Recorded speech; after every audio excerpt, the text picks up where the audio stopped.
Hi everyone. तो आज हम इस वीडियो में आपकी एकांकी है, उसका नाम है बहू की विदा। तो इस एकांकी की एक्सप्लेनेशन डिस्कस करेंगे। तो ठीक है, शुरू से स्टार्ट करते हैं। तो सबसे पहले ये एकांकी श्री विनोद रस्तोगी द्वारा लिखी गई है और इस एकांकी के माध्यम से जो हमारे लेखक हैं उन्होंने जो हमारे समाज में दहेज प्रथा की समस्या उत्पन्न हुई है उसको दर्शाया है और उस पर व्यंग किया है इस एकांकी के माध्यम से। तो इसमें थोड़ा सा डिटेल में चलेंगे पर 7-8 मिनट के अंदर इस एकांकी को कंप्लीट करेंगे। तो इस एकांकी में टोटल 5 कैरेक्टर हैं। तो उसमें से पहले हैं जीवन लाल और उनकी पत्नी राजेश्वरी और उनका बेटा रमेश और उनकी जो बहू है कमला और वो कमला का जो भाई है जिसका नाम है प्रमोद वो। तो इस तरह से टोटल 5 कैरेक्टर हैं। तो होता क्या है इस एकांकी में कि जो प्रमोद की जो बहन है कमला, उसका विवाह जीवन लाल के जो पुत्र हैं रमेश उसके साथ होता है। तो जो प्रमोद है उसकी पारिवारिक जो हैसियत है वो इतनी अच्छी नहीं थी कि वो उस हिसाब से दहेज दे सके जीवन लाल को। तो जीवन लाल को उसके जो अनुरूप जो उसे दहेज चाहिए था वो उसे मिलता नहीं है। तो इस चीज़ से वो थोड़ा चिढ़ा हुआ रहता है उनके परिवार वालों से। ठीक है, तो मैं यहाँ आपका 1 मिनट का टाइम लेना चाहूँगा। तो मेरे पास इस समय है question bank book for physics और भी सब्जेक्ट्स की हैं। ये सभी ओसवाल पब्लिकेशन की बुक हैं, ओसवाल गुरुकुल। तो इसमें आपको काफ़ी बेनिफिट कर सकती है ये बुक, क्योंकि इसमें आपको डिटेल्ड में सब कुछ मिलेगा, नोट्स मिलेंगे, फार्मूला, एग्जाम्पल, कॉन्सेप्ट, हर चैप्टर के साथ यही है। और उसके बाद आपको हर चैप्टर का डिटेल में जैसे कि वर्ड ऑफ एडवाइस मिलेगा, short answer, long answer, MCQ, जो बोर्ड्स में सवाल आए हैं वो, PYQ, short answer type question, उनकी explanation, figure based question, numericals, long answer type question, हर तरह के क्वेश्चन को कवर किया गया और विद सॉल्यूशन। और इसके साथ साथ आपको जो 2022 का जो क्वेश्चन पेपर था ICSE का वो भी आपको इसमें मिल जाएगा। तो मेरे पास और भी हैं बुक्स इस तरह की। तो अगर आपको ये बुक्स अच्छी लग रही हों क्योंकि काफ़ी बेनिफिट कर सकती हैं आपको, तो इसकी लिंक डिस्क्रिप्शन बॉक्स में मिल जाएगी। आप उस लिंक से जाके परचेस कर सकते हो। ये बुक्स काफ़ी अच्छी हैं, आपके बोर्ड की प्रिपरेशन को काफ़ी इनहेंस कर देंगी और अच्छा स्कोर कर सकते हो। तो थैंक यू। तो ये था। तो होता गया है कि विवाह के बाद पहला सावन आने पर जो बहू है ना उसको उसके मायके भेजा जाता है, ये एक रस्म होती है। तो यही रस्म को पूरा करने के लिए जो उसका भाई था प्रमोद, वो अपनी बहन कमला को विदा कराने के लिए आया था ससुराल में उसके। लेकिन जो उसका ससुर है जीवन लाल, उसने अपनी बहू की विदा करने से मना कर दिया कि उसके हिसाब से कि उसने दहेज उसे अच्छा खासा नहीं मिला है और इस वजह से उसकी जो साख जो उसका मान है ना उस पर आँच आई है, तो वो इस वजह से वो मना कर देता है। तो ये कारण वो बताता है और वो कहता है कि उसके अनुसार जो उसने अपनी बेटी, जो खुद उसकी बेटी थी, उसका जो उसने विवाह किया था वो काफ़ी अच्छी मतलब हैसियत के साथ किया था, काफ़ी उन्हें धन दहेज दिया था और उन्हें कोई कमी नहीं होने दी।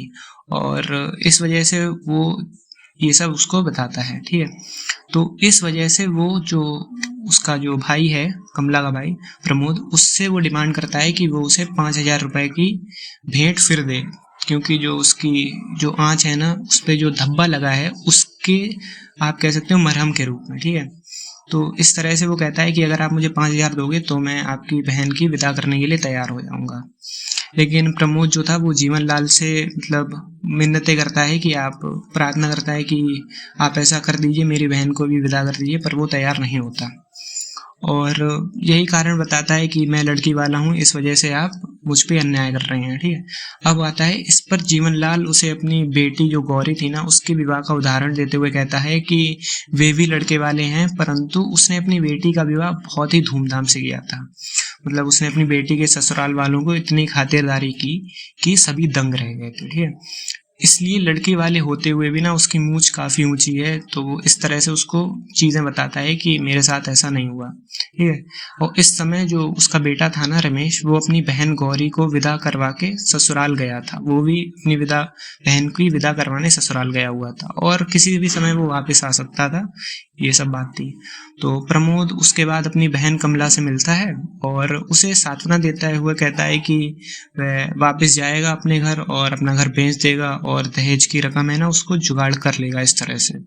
इस पर कमला जो है ना वो अपने भाई को समझाती है और कहती है कि घर वर बेचने की बात वह बिल्कुल ना करे, क्योंकि अभी उसकी एक छोटी बहन विमला है ना, उसका विवाह, उसकी जिम्मेदारी उसके सर पे ही है, क्योंकि उसकी भी जिम्मेदारी उसी के पास है।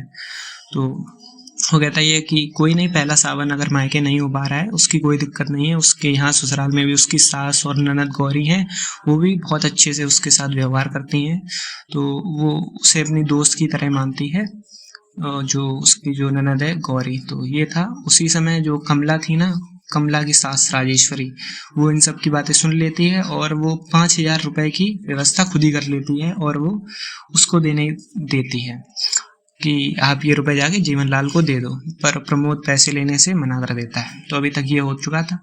और उसी समय जो रमेश था, जो अपनी बहन की विदा करवाने उधर उसके ससुराल गया हुआ था ना, उसी समय रमेश भी आ जाता है, पर वो अकेला आता है, उसकी बहन गौरी उसके साथ नहीं आती, क्योंकि जो गौरी के ससुराल वाले थे उन्होंने भी कम दहेज का बहाना बना दिया और गौरी की विदा करने से मना कर दिया। तो अब यहाँ पे जीवनलाल को भी अपने बेटी के ससुराल वालों पे मतलब उसका रवैया बदल गया कि वो भी कहने लगा कि ये भी बड़ी गलत बात है, उसके ससुराल वाले भी बहुत ही लोभी हैं, लाचार हैं और मतलब ये सब गलत है। मैंने तो बहुत दहेज दिया था, फिर भी मैंने अपने जीवन भर की कमाई लगा दी, फिर भी उन्हें बहुत ही कम लगा। तो वो सब ये सब कहने लगता है और कहता है कि इतना दहेज देने के बावजूद उसकी बेटी गौरी के ससुराल वालों ने कम दहेज की वजह से उसके भाई के साथ विदा नहीं की। तो इस चीज़ से उसको ना अपना बहुत अपमान जैसा लगता है। तो इस घटना के बाद ना लेकिन जीवनलाल का हृदय जो है ना परिवर्तित हो जाता है, क्योंकि उसने जो चीज़ दूसरों के लिए कही थी आज वो उसके साथ भी हो रही है। तो इस चीज़ से उसको वो हृदय परिवर्तन हो जाता है और फिर वह खुशी खुशी जो उसकी बहू है उसके भाई के साथ विदा करने के लिए तैयार हो जाता। तो इस तरह से जो पूरा सिनेरियो था वो चेंज होता है, जहाँ जीवनलाल तैयार ही नहीं था विदा कराने के लिए, आज वो तैयार हो जाता है अपनी बहू की विदा करवाने के लिए।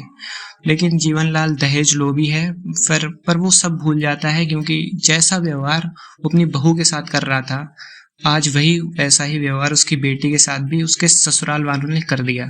तो इस तरह से उसका हृदय परिवर्तन हो जाता है और इस तरह से जो हमारे राइटर हैं उन्होंने इस समाज में जो दहेज प्रथा जैसी एक बीमारी जैसे आप कह सकते हो फैली हुई है, इस पे एक व्यंग्य किया है कि इस पे किस तरह से कटाक्ष किया है कि इससे हमें कैसे मुक्ति मिलनी चाहिए, क्योंकि ये हमारे समाज के लिए सही नहीं है और कह सकते हो कि ये थोड़ा अमानवीय भी कह सकते हो, मानसिक स्तर पर हितकर तो बिल्कुल नहीं है।